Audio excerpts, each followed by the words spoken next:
We can speak to journalist Fatima Al Mahmoud from Beirut, who's senior editor at Beirut.com. She lives just a few minutes away from the explosion site. Fatima, first of all, presumably you felt and heard the explosion. Just describe for us how massive it was.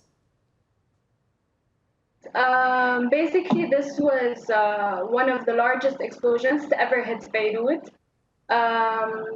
My mom, my parents, basically people who have went through the civil war, the Israeli war, the assassinations in 2005, they've said that this explosion is nothing like they've ever experienced before. It's much, much worse. It was traumatizing, to say the least. We felt the building shake. We were just sitting and we felt the building shake.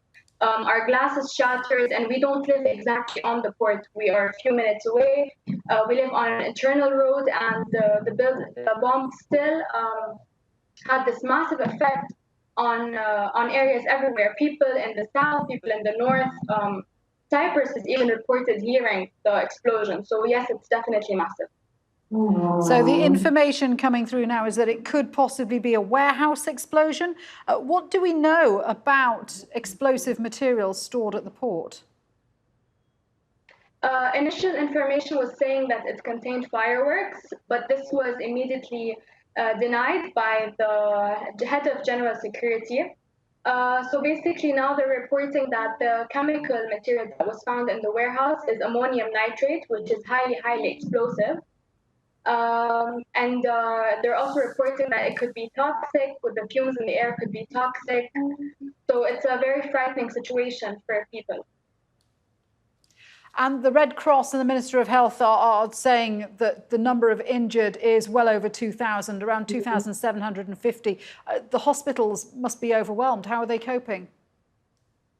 Correct. Hospitals in Beirut are currently fully occupied. They cannot take in more patients. So hospitals in surrounding areas are currently opening their doors, like in Shuf, in the south, in the north. They're asking patients to head up outside Beirut so they could be hospitalized. And their hospitals were already suffering, from the economic crisis, from the virus outbreak. They were already struggling. Our medical sector was already struggling before this crisis.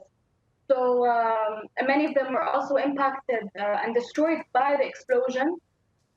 So basically, it's just a massive crisis in Lebanon right now. But so other hospitals are sort of jumping in to be able to contain this catastrophe. Fatima, thank you for speaking with us. Fatima Al Mahmoud there in Beirut.